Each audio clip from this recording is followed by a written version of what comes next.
할렐루야. 하나님께서는 오늘도 우리들과 함께 하시고 또 우리 사랑하는 성도님들과 함께 하시며 축복과 은혜로 우리 인도하실 줄 믿습니다. 오늘 금요일입니다. 이어서 빌립보서 공부 첫 번째 시간인데 그 중에서도 이제 행복한 관계의 비결이라고 하는 주제로 네 번째 말씀을 나누겠습니다. 본문 말씀은 빌립보서 1장 8절입니다. 내가 그리스도 예수의 심정으로 여러분 모두를 얼마나 그리워하고 있는지는 하나님께서 증언하여 주십니다. 행복한 관계를 이루기 위해서 행복한 관계의 비결에 대해서 사도 바울은 그 빌립보 성도들에 대한 태도를, 빌립보 성도들에 대한 그 당신의 관심에 대해서 아주 사랑하고 그리워하고 그리움의 대상으로 표현하고 있는 것을 볼 수가 있습니다. 그리스도 예수의 심정으로 사랑하고 그리고 여러분들을 그리워하고 있습니다 라고 이렇게 사도 바울이 빌립보 성도들을 향해서 사랑의 고백을 합니다. 특히 4장 1절에 뒤에 4장 1절에 보면은 나의 사랑이요 나의 기쁨이요 나의 면류관인 여러분들이라고 빌립보 성도들을 향해서 아주 극찬을 늘어놓고 있는 것을 볼 수가 있습니다. 그런데 오늘 이 말씀을 잘 생각해 보면은 이 사도 바울의 그 표현 4장 1절은 특히 얼마나 이 사도 바울이 빌립보 성도들에 대해서 긍정적인 생각과 바람직한 태도를 보여주고 있는가를 잘 보여주고 있죠. 4장 1절이 이렇게 되어 있습니다. 그러므로 사랑하고 사모하는 나의 형제자매 여러분, 나의 기쁨이요 나의 면류관인 사랑하는 여러분, 이와 같이 주님 안에서 굳건히 서 계십시오. 자, 오늘 이 행복한 관계의 비결은 예수 그리스도의 마음으로 사랑하는 겁니다. 이 사도 바울이 빌립보서 4장 1절 말씀 속에서 사랑하고 사모하는 나의 형제자매 여러분, 나의 기쁨이요 나의 면류관인 사랑하는 여러분. 자, 이 표현은 사랑하고 사모하는 나의 자녀들, 나의 기쁨이고 나의 면류관인 사랑하는 내 자녀들, 이런 말도 참 좋겠고, 사랑하고 사모하는 나의 남편, 나의 아내, 그리고 나의 기쁨이요 나의 면류관인 사랑하는 남편과 아내, 얼마나 참 좋은 표현입니까? 그런데 이 말씀 속에서 이 사도 바울은 그렇게 할 수 있었던 근거를 8절에서 예수 그리스도의 심정으로 여러분들을 사랑하고 그리고 또 여러분들을 기대합니다. 여러분들을 기다리고 만나고 싶습니다 라고 표현하고 있는 것을 보게 돼요. 그래서 이 표현을 우리가 잘 생각해 보면은 그리스도의 마음으로, 그리스도의 심정으로 사랑한다 라고 표현을 하고 있습니다. 그리스도의 심정으로. 그래서 이 그리스도의 심정이라는 부분에 대해서는 계속 이어서 말씀을 잠깐 생각해 보겠지만은, 자, 어떤 우리 사랑하는 사람들을 생각해 봅시다. 또는 자녀들을 생각해 봅시다. 그 자녀들이 우리의 삶의 어떤 부분에 있습니까? 그러니까 그리스도의 마음으로 사랑한다라는 표현과 함께 이 사람이, 내가 사랑하는 가족이나 또는 식구들이나 또는 누구든지 간에 그 사람이 어디에 있느냐 하는 것을 생각해 볼 필요가 있죠. 그러니까 중요한 것은 그 사람이 마음에 있어야 돼요. 마음에 있지 않으면 신경 조직에 있게 돼요. 그게 무슨 뜻이냐면은 짜증의 대상이 된다는 얘기예요. 걱정거리가 된다는 거예요. 마음에 있으면 사랑의 대상이 되는데 항상 신경 쓰는 데에만, 신경 쓰는 일에만 아이들이나 남편과 아내가 신경 쓰는 존재라고 하는 그 신경에 우리 애들이 들어가 있으면 이거는 사실은 아주 정말 굉장히 골치 아픈 존재가 되는 거죠. 마음에 있어야 되는데 신경 조직 끝에가 있어. 곤두서 있어, 신경이. 얘가 어떻게 될까? 무슨 또 문제가 생기지 않았나? 이 남편이 어떨까? 아내가 어떨까? 이건 신경 조직에 있는 거예요. 내 마음속에 있어야 사랑이 되는 것이고 내 마음속에 있어야 정말 축복이 되는 것인데 신경의 끝에 있으면 이건 참 피곤한 존재가 되는 거거든요. 그런데 마음에 있지 않으면 신경 조직 끝에가 있게 된다는 겁니다. 그래서 사랑하는 성도 여러분, 예수 그리스도의 심정을 한번 생각해 봅시다. 예수 그리스도의 심정으로 너희를 사랑한다 라는 말을 썼는데, 예수 그리스도의 심정이란 말, 이것은 바로 사도 바울이 빌립보 교회 성도들을 사랑하고 빌립보 성도들에 대한 관심을 갖는 것의 실체가 예수 그리스도의 사랑이란 뜻이고, 또 그 근거도 예수 그리스도의 심정이요, 예수 그리스도의 마음이라는 것인데요. 이 심정이라고 하는 단어로 번역됐던 그 단어는요, 헬라어로 쓰여졌을 때 의미는 창자라는 뜻이 됩니다. 이게 무슨 얘기냐면은, 사랑과 관심과 따뜻함은 그것의 위치가, 출발이 창자에 있다는 거라고 표현한답니다. 물론 우리는 여러분 잘 아실 겁니다. 사냥꾼이 사냥을 하러 나갔는데 새끼 사슴을 활로 쐈어요. 어미와 새끼가 같이 도망가다가 새끼 사슴이 활에 맞아서 죽었습니다. 근데 얼마 떨어지지 않은 곳에 어미 사슴도 화살에 맞지도 않았는데 죽어 있다고 그랬죠. 그래서 왜 죽었을까 하고 해부를 해봤더니 자기 자식이 죽은 것을 보고 창자가 끊어져서 죽었다. 너무나 자기 자식이 죽는 것을 보고 고통스러워하다 죽었다는 것. 그렇기 때문에 이것을 단장의 슬픔, 다시 말하자면 이게 장자가 창자란 뜻이거든요. 소장, 대장 그렇지 않습니까? 그러니까 창자가 끊어지는 듯한 아픔을 느껴서, 창자가 끊어지는 아픔으로 말미암아 자식이 죽는 것을 보고 부모도 그렇게 죽었다. 참 벌써 한 달이 훅 지나갔네요. 그죠? 4.16 세월호가 벌써 금방 한 달 또 지나갔습니다. 근데 세월호 사건이 지난 지 이제 6년이 지났는데 1년에 1명, 2명씩 심심치 않게 들려오는 소식이 있습니다. 뭔지 아시죠? 부모가 목숨을 끊는 겁니다. 세월에서 죽은 단원고등학교 학생의 학부모가 견디지 못해서, 그 아픔을 견디지 못하고 상실감에 견디지 못해서 1년에 한두 명씩은 꼭 스스로 목숨을 끊더라고요. 얼마나 고통스럽고 힘들겠습니까? 근데 그러한 애정과 사랑과 그런 감정을 갖고 내가 너희를 사랑한다고 표현한 게 이게 사도 바울의 사랑의 표현이라는 것이죠. 그러니까 그게 그리스도의 심정이라는 겁니다. 그러니까 예수님이 우리를 바라볼 때 우리가 죄를 짓고 잘못한 길을 가는 것을 보면서 그렇게 가슴이 찢어지는 듯한 아픔을 느끼신다는 겁니다.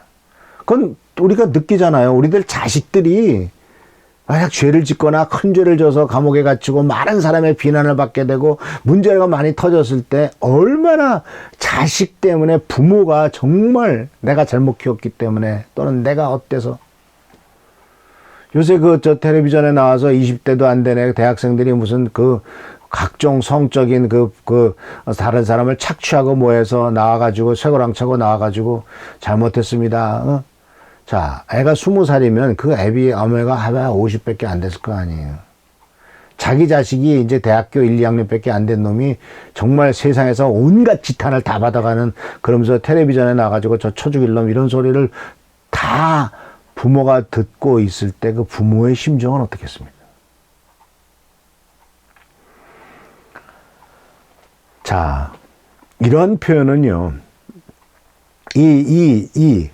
헬라어 의미로서의 창자라고 하는 이 단장의 아픔에 대한 표현은 성경 말씀 속에서 이제 2번 같은 단어를 쓰여진 게 구약에 나오는데, 창세기 43장 30절에 나옵니다.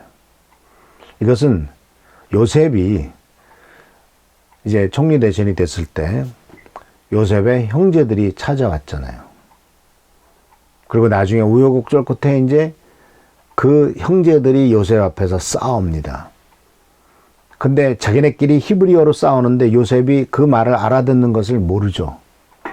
근데 형들이 그렇게 싸우는 것을 보면서 우리들이 동생을 죽였기 때문에 이런 식으로 당하는 것이 아니라 왜 네가 그걸 먼저 그걸 시작했나 이렇게 싸우는 것을 보고 성경은 뭐라고 표현하고 있냐면 요셉이 창자가 끊어지는 것 같은 슬픔을 느껴서 바로 위에 들어가서 울고 나와가지고 형제들에게 내가 요셉입니다 라고 얘기하는 장면이 창세기 43장에 나옵니다.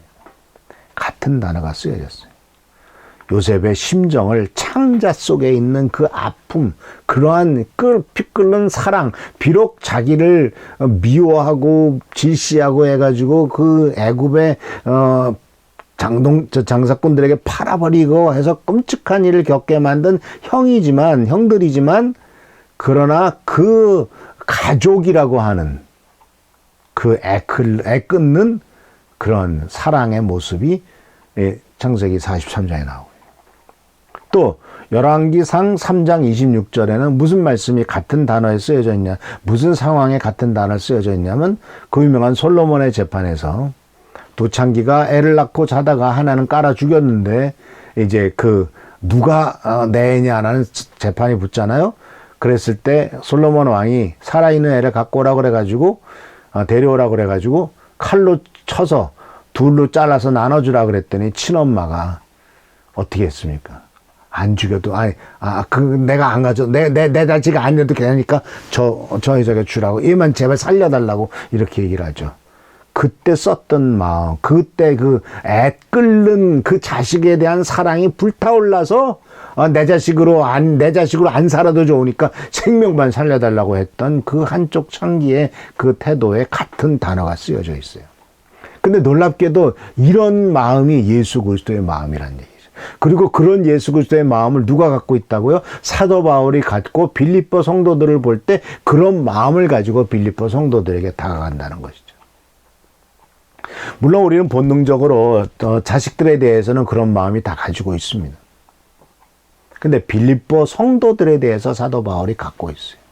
그러니까 우리가 이러한 마음을 정말 그 창자가 끊어지는 듯한 그 아픔을 느낄 수 있을 만큼의 사랑의 마음이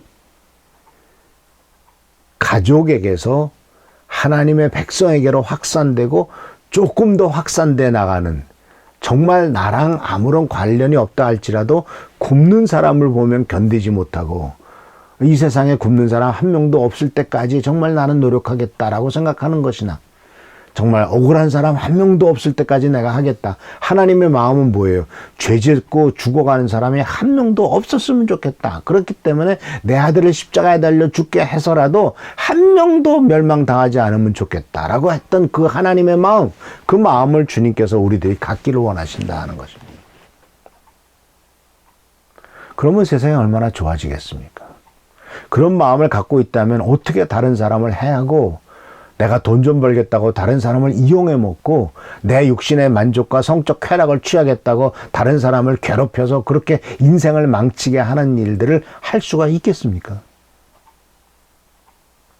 그래서 적어도 우리가 예수를 절바로 믿고 예수님의 자녀로서, 하나님의 자녀로서 말씀대로 살아간다면은 이런 일은 꿈에도 못 꾸겠죠. 오직 하나님께서 원하시는 축복된 길로 나가겠죠.